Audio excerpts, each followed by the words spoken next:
At ngayon naman ay gusto kong maging isang ganap na vlogger na gaya ng mga taong tumutulong sa mga mahirap. At yun ang gusto kong gawin pag ako ay isang ganap na vlogger. Hello mga kalimunid, ngayong araw nga pala ay pupunta kami ng Sugar Cafe.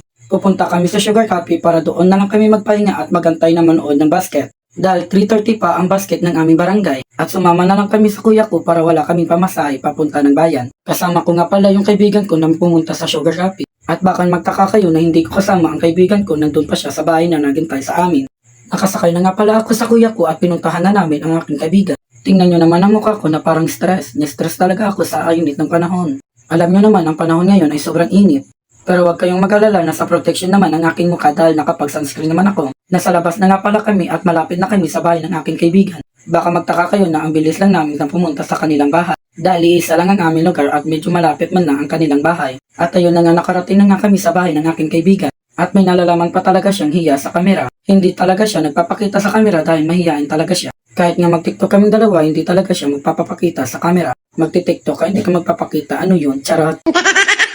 Pero dati naman hindi naman siya nahihiya magpapakita sa camera. At palagi pa nga siya nagpipicture at magsiselfie. Lalong-lalo na palagi naman siya nagpo-post sa social media. Babayaan na lang natin siya kasi hindi naman natin siya mapipilit at baka magalit pa siya sa akin. Alam nyo naman, mas maldita pa ito sa akin. Pero mabait naman siya kapag hindi siya inuunahan. Ganoon naman talaga tayo kapag hindi tayo naunahan, hindi tayo mga away. Nasa NGCP nga pala kami at malapit na kami sa bayan. At ito na nga pala ang NGCP na sinasabi ko at alam nyo mga kalimuni, mas magandang tingnan ng NGCP kapag gabi.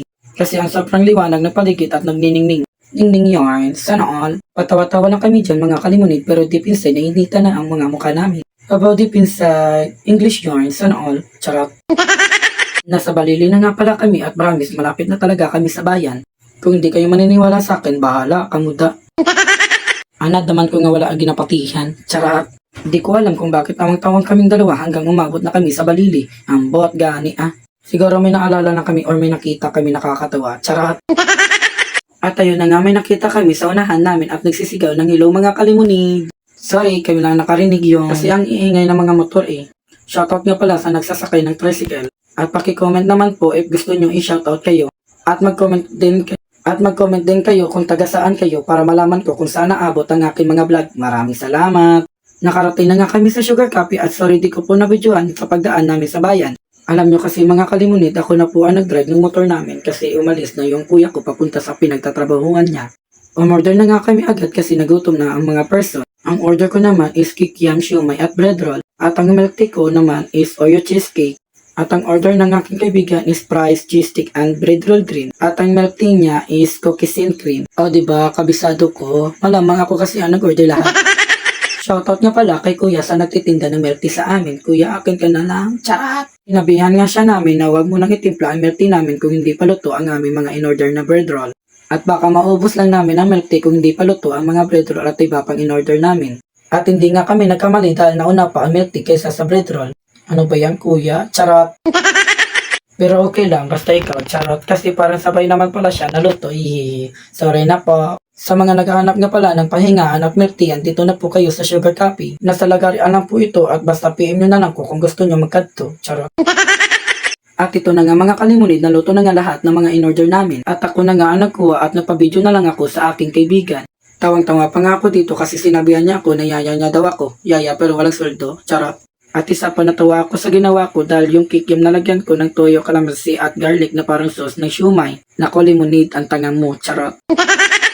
Pero wala po akong magawa kundi kainin na lang at masayang lang naman pag hindi ito makain, di ba? Kakain na nga pala kami dito at di naman sumama ang kaibigan ko sa kamera. Alam nyo naman, takot sa kamera, charot. May gusto po akong i-share sa inyo na huwag susuko kung gusto nyo maitupad ang inyong mga pangarap. Alam nyo mga kalimunid, ang pangarap ko noong bata ako ay maging seaman pero wala pa po akong alam dyan kasi elementary pa lang ako noon. Pero nung nag-high school ako, nag-isip ako na gusto kong maging chef pero sumuko agad. At nung nag-graduate ako ng K-12 at hindi na ako nag-college dahil nagtrabaho ako para makatulong sa aking pamilya. At ngayon naman ay gusto kong maging isang ganap na vlogger na gaya ng mga taong tumutulong sa mga mahirap. At yun ang gusto kong gawin pag ako ay isang ganap na vlogger. At sa lahat na nakapanood ng vlog ko ngayon ay huwag kayong susuko hanggat kaya nyo. At darating din ang panahon na makuha nyo ang mga pangarap nyo. At hanggang dito na lang po ang vlog ko. Maraming salamat. Goodbye. Mwah.